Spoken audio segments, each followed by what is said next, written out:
Evelyn Farkas is the executive director of the McCain Institute. It is so nice to have you here. Thanks so much for joining us from Munich. Well, thank you for having me, Suzanne. You know, I really just want to get first, right off the bat, your impressions of the mood and the tone. You were there last year. How is it different this year? What are you picking up on in terms of sort of the mood there? Yeah, I mean, last year the pressure was on the United States. There was a lot of disappointment and upset with us because we had slowed our assistance to Ukraine through the U.S. Congress. So the members of Congress were under a lot of pressure from the Europeans. This year it's different. It's a situation where the Europeans are actually looking at the United States not with disappointment, but with anger, and with a real question mark about whether we are still going to be their allies in the future, which is something I don't think I've ever really experienced as seriously as we're feeling it today. It's a real difference in tone. And there's also another element, which is fear. Fear among the Europeans that they will be left alone to essentially fight against Russia.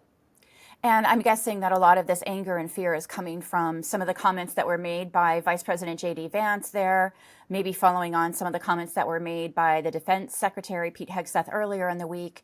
What is driving that fear? Is it what they're hearing on stage from the U.S. in terms of getting criticized, not really hearing the criticisms of Russia that you were hearing last year? Is that the difference? Yeah, I mean, I think the Europeans are feeling they're being criticized by the U.S. government rather than hearing the U.S. government, as you said, criticize Russia, China, Iran, North Korea, all of the autocrats. So it's a very odd situation to be in. Also, you know, the American government is speaking a lot about internal European affairs, internal German affairs, which obviously the Europeans don't take too kindly to. And at the moment, the real existential threat is Russia. And Ukraine is standing and fighting, but the Europeans are now understanding that they might be fighting Russia soon. So it's much sharper right now in terms of understanding the threat and frankly understanding that Europe might not be able to count on the United States in the near or medium term. Yeah, we have heard from others there that there is a sense of shock, as you've described. And one of the things that J.D. Vance got up and talked about was sort of political suppression of opposition voices, and in particular in places like Germany. And it strikes me, Evelyn, you were there a year ago when Alexei Navalny's widow was there. He, of course, was a jailed Russian political opposition leader. When news broke that he had actually died in Russian custody, I'm just wondering, like, that can't be lost on the people who are really paying attention to what's going on. Yeah, I mean, as you said, last year we had the freedom fighters who were put in sharp relief, you know, showing exactly what we stand for in the West, for freedom of expression, for freedom to live in a democracy, to choose your own political system once you're in that democracy, and to affiliate with NATO and the European Union if you so desire. And right now, I don't even know how to explain what type of juxtaposition you have, but it doesn't feel exactly the same. You know, there's a real challenge to Europe to stand up for its values, and there's a real question mark about what America's values are right now. Recognizing excellence in national security, the Cipher Brief Honors Dinner celebrates those who've made a real difference in protecting our nation. It's an unforgettable evening with top leaders in the field. Join us in honoring these remarkable contributions. Reserve your seat now at cipherbriefhonors.com. There is a significant, actually, congressional delegation from the U.S. that is there in Munich, many of them Republicans. I mean, you head the institute that is named for former Republican Senator John McCain, who honestly was such a strong voice of leadership within the party. I'm curious, you're now seeing some of the Republican leaders sort of scratching their heads or distancing somewhat from what they heard J.D. Vance say on stage. What would John McCain say at this point, Evelyn?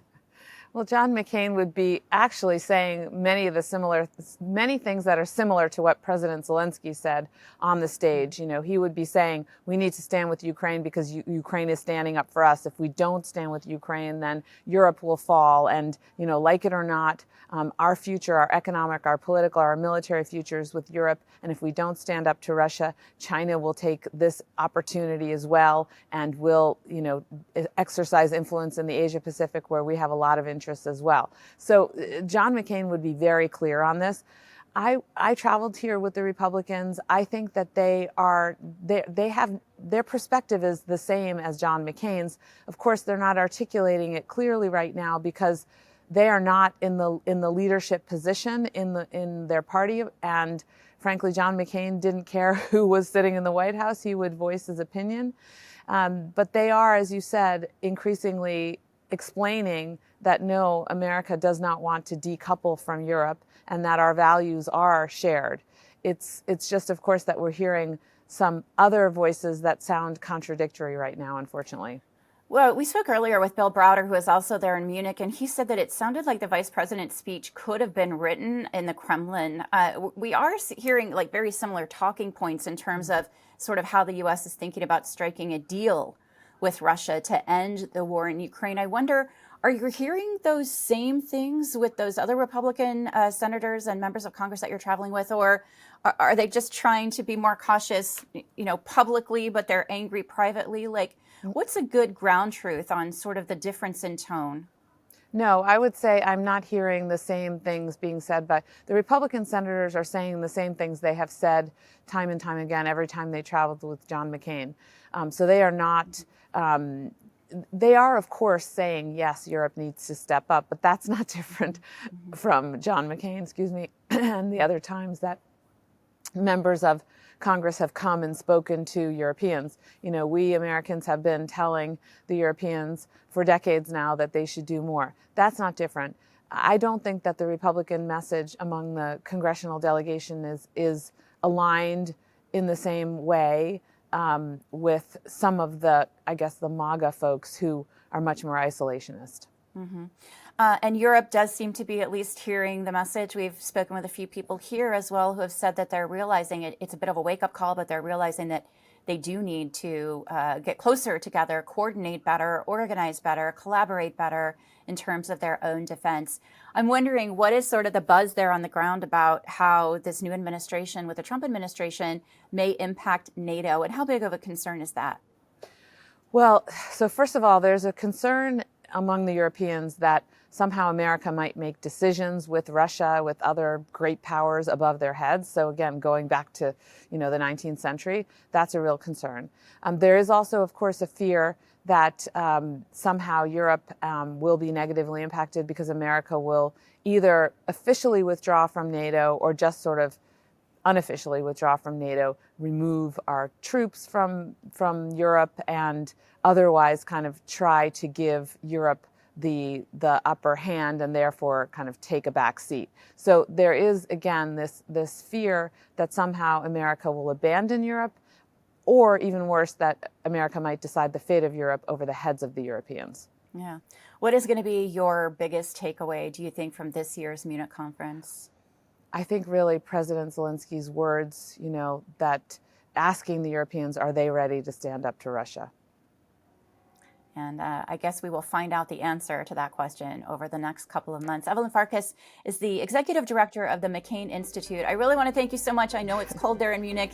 You're braving the cold to talk to us here at the Cipher Brief. We're so grateful. It's great to see you. Thank you. Thank you, Suzanne. Thanks. Take care.